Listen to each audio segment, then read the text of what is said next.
Alright, what's going on, everybody? Welcome back to the channel. This video we're looking at the Prizepicks plays for Thursday, February the 2nd. We have a 7-game slate today. There's not a ton posted right now, so there's not a ton that I'm in love with. So I have 4 props I want to share. Maybe by the end of the day when they post the rest of the games, we'll be able to find some more. So you can check in the comments later today or on Twitter. It's at the DFS process for the if you want some more picks. But I have 4 that I'm looking at. So let's get started. I got to rush through this video. But as always, if you enjoy the videos, hit the like button for me, subscribe. Twitter is at the DFS process, and let's get started. So first prop we're looking at is taking a points and rebounds prop, and I'm taking Lamelo Ball over 30.5 points and rebounds. The matchup is a fine one against the Bulls. Lamelo coming off of a triple-double last game against Milwaukee, where he just barely got it done with 11 and 10 were the rebounds and assist lines that he had. But did today against the Bulls. He's been rebounding at a high clip, so that's why I took his points and rebounds. 10 rebounds last game, 7 game before that against Miami, 11 against Chicago. They just played Chicago, and he had 15 and 11 and 8 in that game, so just a down shooting night that time. At least the rebounds were there with 11, so I expect LaMelo, if he has another chance, to at least put up 20 points today. You could take all 3 if you wanted 2 points, rebounds, and assists for LaMelo, but I feel fine just taking the points and rebounds the way that he's been rebounding lately, and I think the points will, after having a couple down games in a row with 3 straight, were below 19 points, or 19 and below. He bounced back with 27 last game, and should be another spot where expect Lamelo Ball to have to score to keep them. It's in Chicago, so Ball and Rozier will have to do a lot of scoring, and even Hayward's looked better recently, but no props for him yet. So taking Lamelo first one, second one taking his teammate, and I'm going with Plumlee. Taking Mason Plumlee over points, rebounds, and assists. It's at 27.5. His assists have been there, which is why I'm taking the assist as well instead of just points and rebounds. 4 out of his last 5 games, he's gotten you at least 5 assists, or at least 4 assists in 4 of the last 5 games, and that's big for a guy like Plumlee, where know the rebounds will be there almost every night. He's been scoring double figures almost every night as well.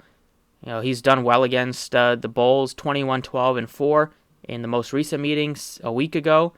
And then earlier this year, he also had a good line with 11, 13, and 3 in that game, but he also only saw 25 minutes and would have just missed it by a half here in that game. But now, again, he's playing over 30 minutes recently. That was back in November.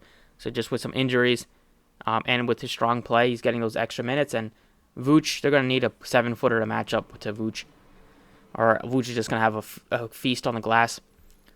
So those are the 2 props I'm looking at from the Hornets side. Next one, we're going over to Dallas, and we're going to be starting with Luka Doncic. I'm taking his over points and rebounds. So he's had at least 10 rebounds in 4 straight meetings against the Pelicans. He's coming off a couple of high-scoring games, and Luka's done well against the Pelicans this year. He had a triple-double against them, 34, 10, and 10.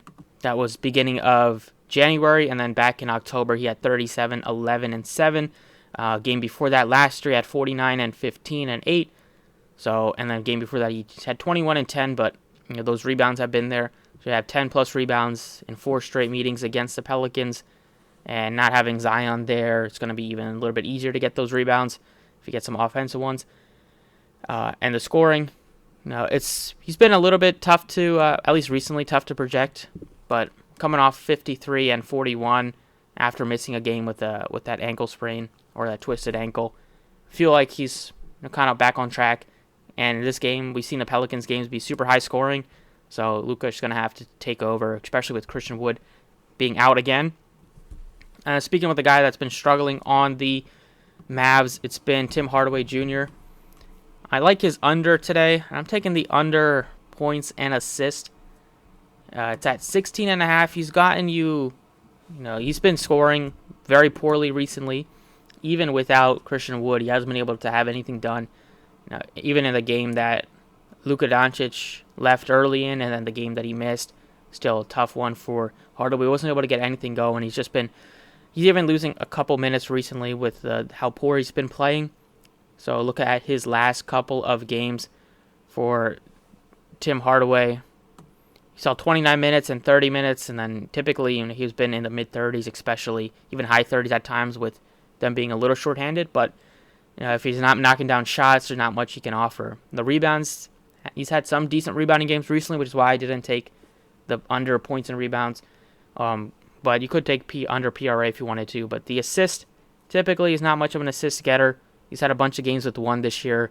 Sometimes we give you like between 2 or 3. But most of the time he's been well under 2, more than half the games, and sometimes he won't give you any.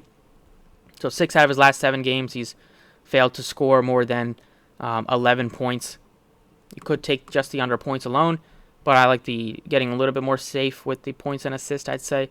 So I'm taking that instead. But those are the 4 props I like today. As of now, there's not a ton of great games currently. And I'm looking forward to that Denver game being posted. That one should be fun.